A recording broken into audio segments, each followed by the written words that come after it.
Do you remember anything from when you left here? From when I left here, I just remember me and the wife got in a fight. She went with the boys, and after that, it was like I was on autopilot. I don't really have any idea what happened, but kind of just I was aware of what was happening, but it wasn't like I could do anything about it or anything like that. It was really weird. It was not like it was in my mind, it wasn't, this is a bad idea or this is a good idea. It was just simply was. It was crazy.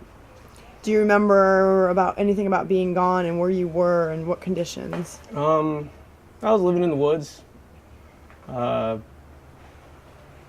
just remember, driving across the country.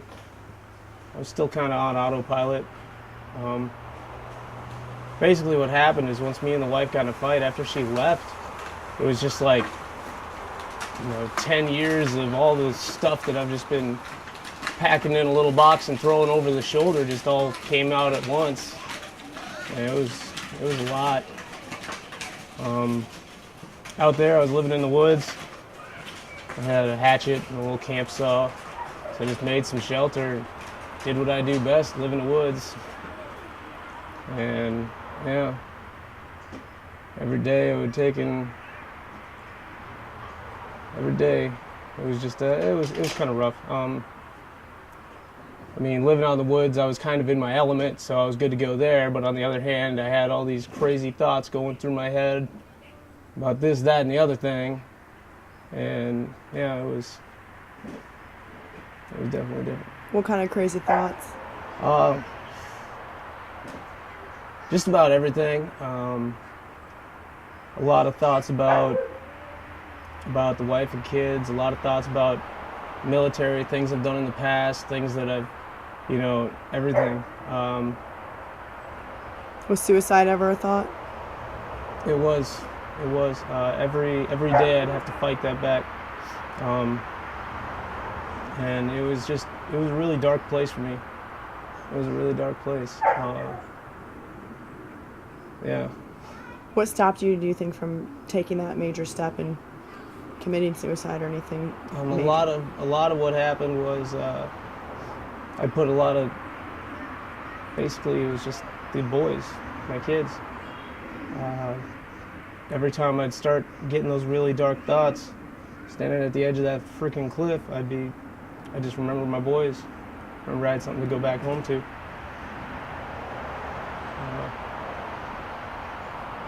You and the wife, I would assume, have this 10 years around, 10 years together, is that what you said? No, we've been together for 6 years now. So 6 years, you probably, my guess is, had other fights. Yeah. Why was this one so different that made you... I couldn't really say if it was just a combination of a bunch of things and this was just finally the straw that broke the camel's back, or if, I don't know, I couldn't tell you. Were you just trying to get some air, some space when you left, or? I think so. I don't know for sure. I don't know if it was just trying to go back to what I knew or what, but just know that it happened. What do you know about being found? What do you remember? Well, I was just kind of hanging out in my little lean-to out in the woods, and all of a sudden one of my cousins shows up. I was like, oh, holy crap, what's going on, man? How you doing, Aaron? And he's like, what are you doing out here, man? You got to come back. I was like, well, all right, I guess. He's like, honestly, I thought you were going to shoot me. I'm like, well, I don't have anything to do with that, silly man. But yeah, I guess it was.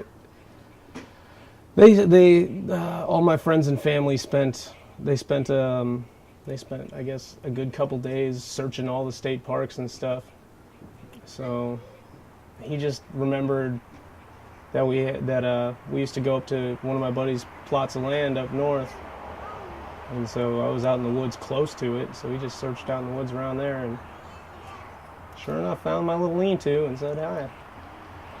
Now that you're back home with your family, how do you feel now? I'm just trying to take it one day at a time, do what I can to get better, and try and figure out what all was going on in my head anyways, and then just trying to make things good and be that father that I need to be for my boys. Are you glad you came back? I am. I'm definitely glad I came back. How much do those little boys mean to you? They mean the world. They mean everything. Those boys, they're my life and they're my love. Any other comments? I definitely want to say that any other soldiers, veterans out there that are having a lot of issues, just please find somebody to talk to. You need to know you're not a weaker person just because you're seeking help. I know there's a lot of us out there that need it, and they just need to find some way to get that help. There's plenty of outlooks. I mean, myself as an NCO, we spend a lot of time preaching, hey, to the soldiers, hey, go get help. And, well, sometimes you just think you're good to go and you're not. Just please, definitely seek out that help you need. However, now that you're back, it's like your story could probably help so many other people. How do you feel like you just said, others that are maybe in the same similar situation, you maybe can prevent them from doing something like this? Because obviously you were a case that came back healthy and, alive, but for others that maybe wouldn't or had in the past, how do you feel like that your story could help impact those lives? All I can say is that I hope that it does help them out. I hope that they, I can guarantee I'm not 100%, but at least I'm alive, and that's definitely better than the other option. So I'm just trying not to, hold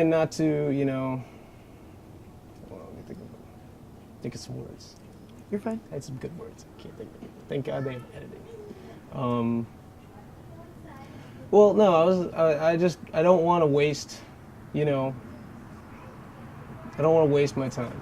Now, if I had gone and done that, committed suicide, those boys would be without a father. Pam would be in ruins.